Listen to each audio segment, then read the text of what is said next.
રાજ્યમાં 108% વરસાદ થઈ ચૂક્યો છે। તમામ ઝોનમાં 100% વરસાદ નોંધાયો છે। 25 ઓગસ્ટ બાદ પડેલો વરસાદ 30% હતો। 6 દિવસમાં વરસાદને કારણે 49 લોકોના મોત થયા। કેન્દ્રની ટીમ ગુજરાત આવી સર્વે કરશે।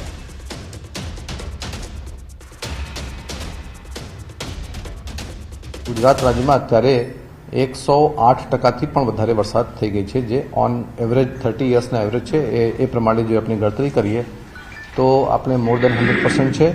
અને તમામ regions Kutch, north Gujarat, Saurashtra, central, south એ તમામ રીઝન્સમાં પણ 100%થી વધારે વરસાદ થઈ ગઈ છે।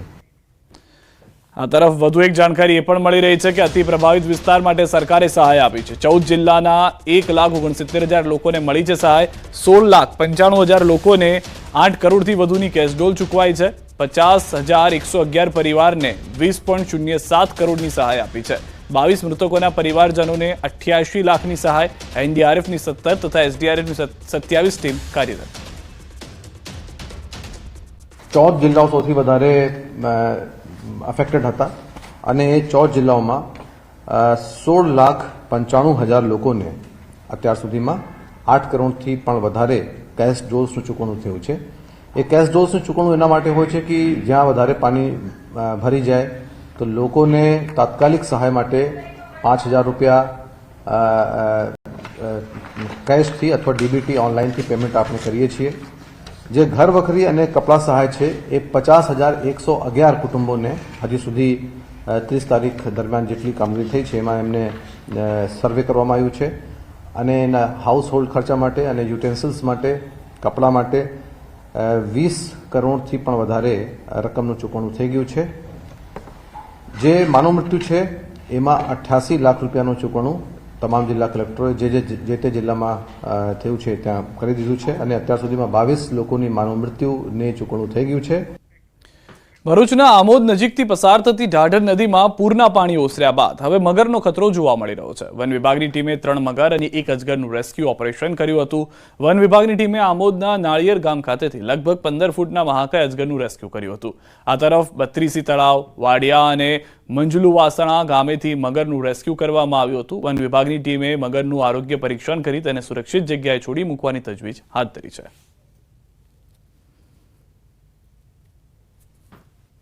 બત્રીસી તળાવમાં એક મગર આવેલો છે જેનું રેસ્ક્યુ સ્ટાફે કરી ત્યારબાદ તેઓને અન્ય બાતમી મળતા વાસણા ગામ ખાતે જ ગયેલ, ત્યાં પણ એક મગરનું રેસ્ક્યુ કરેલ। ત્યારબાદ વાડિયા ગામ ખાતે એક નાનું મગરના બચ્ચાનું રેસ્ક્યુ કરેલ। એ 3 મગરને અત્યારની રેન્જ કચેરી લાવી મેડિકલ ચેકઅપ કરાવી ત્યારબાદ તંદુરસ્ત અવસ્થામાં હોય ત્યારબાદ હવે એમને કુદરતી મુક્ત વાતાવરણમાં છોડવાની કાર્યવાહી કરવામાં આવશે।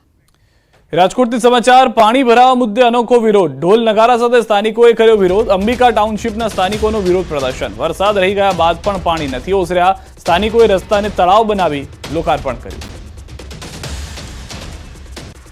દ્રશ્યો પણ આપ જે રીતે જોઈ રહ્યા છો, થાળી વગાડી અને બહેરા તંત્રને જગાડવાનો પ્રયાસ કરવામાં આવી રહ્યો છે। આ અનોખો વિરોધ પ્રદર્શન તે માટે કારણ કે અનોખી રીતે પાણી અહીંયા ભરાયેલા જ જોવા મળી રહ્યા છે। સ્થાનિકોએ રસ્તાને તળાવ બનાવી લોકાર્પણ કરવું પડ્યું કારણ કે પરિસ્થિતિ પણ એ જ છે કે તળાવ આમ મળતું નથી, પરંતુ રસ્તો એટલો સરસ બનાવ્યો છે તંત્ર તરફથી કે તળાવ બની જાય છે। રાજકોટ શહેરમાં જે છે એ અંબિકા ટાઉનશીપ વિસ્તારમાં અત્યારે અનોખો વિરોધ કરવામાં આવી રહ્યો છે। ખાસ કરીને જે છે ઢોલ વગાડીને અહીંયા વિરોધ કરવામાં આવી રહ્યો છે। જે રીતના જે છે એ સ્થાનિક જે છે એ ઢોલી એના દ્વારા ઢોલ વગાડવામાં આવી રહ્યો છે। સ્થાનિક જે વ્યક્તિઓ છે, મહિલાઓ છે, તેઓ પણ જે થાળી વેલણ વગાડીને વિરોધ કરી રહ્યા છે। હાલ આપણી સાથે કેટલાક બહેનો છે। બેન, તમે અત્યારે વિરોધ કરી રહ્યા છો, શું વિરોધ? અમારે ફૂલ પાણી અડધો ઇંચ વરસાદ પડે ને તો પાણી ભરાઈ જાય છે અને જીવ જંતુથી બહુ ડર લાગે। છોકરાઓને તેડવા જવા, મૂકવા જવા અને ગાડી લઈને જાય તો પડવાની પણ બીક લાગે છે। ખાસ કરીને જે છે એ તળાવ જેવું વાતાવરણ છે, શું છે? તળાવ જેવું અડધો ઇંચ પડે તો તળાવ જેવું પાણી આવી જાય છે, ભરાઈ જાય છે અને પાણી જતું જ નથી। ખાસ કરીને તમે અત્યારે તમારા દ્વારા ઢોલ નગારા વગાડવામાં આવ્યા છે। શા માટે ઢોલ નગારા વગાડે છે? ઢોલ નગારા અમારે આ વિસ્તારમાં એક તળાવનું લોકાર્પણનો કાર્યક્રમ અમે કરી રહ્યા છીએ, તેના દ્વારા અમે આરએમસી નો વિરોધ પ્રદર્શન કરી રહ્યા છીએ। ખાસ કરીને જે છે અત્યારે શું પ્રશ્ન છે તમારા?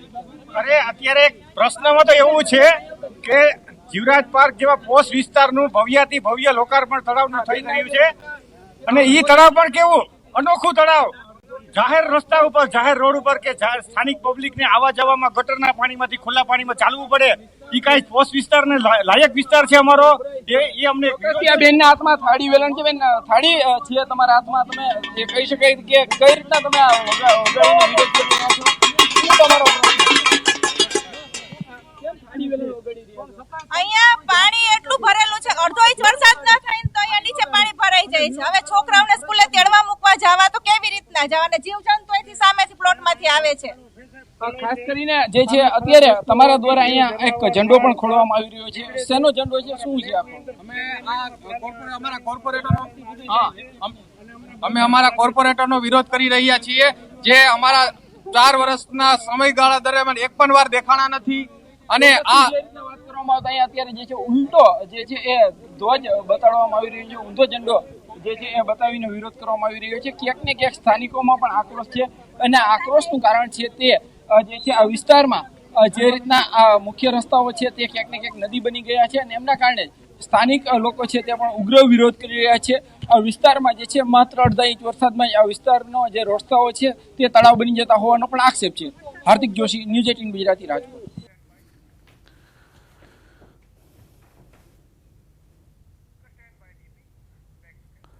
વડોદરામાં ભારે વરસાદ બાદ રસ્તાઓનું ધોવાણ થયું છે. માત્ર 1.5 થી 2 મહિના પહેલા બનાવેલા રસ્તા પર મસમોટા ઊંડા ખાડા પડી ગયા છે.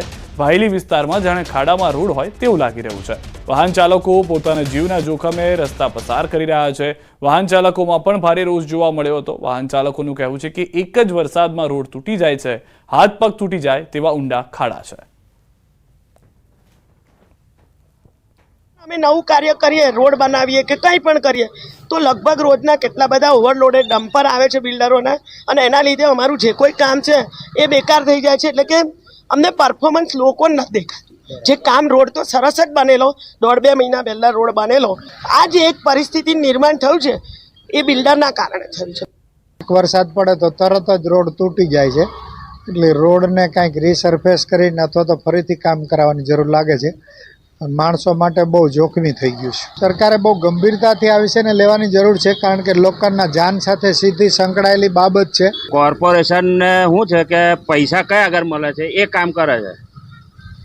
એમને આવા રોડમાં જે રિપેરિંગ કરવાનું છે ને ફાયદો ના થાય એટલે એમને એ લોકો બહુ ધ્યાન નથી આપતા. એ લોકો છોકરું પડી જાય તો હાથ પગ ભાગી જાય એવા ખાડા છે ઊંડા ઊંડા. આ રોડ તો જો તમે રોડ પરથી નીકળાય એવી પોઝિશન રોડ જ નથી દેખાતો, લોકો સાઈડમાંથી જાય છે.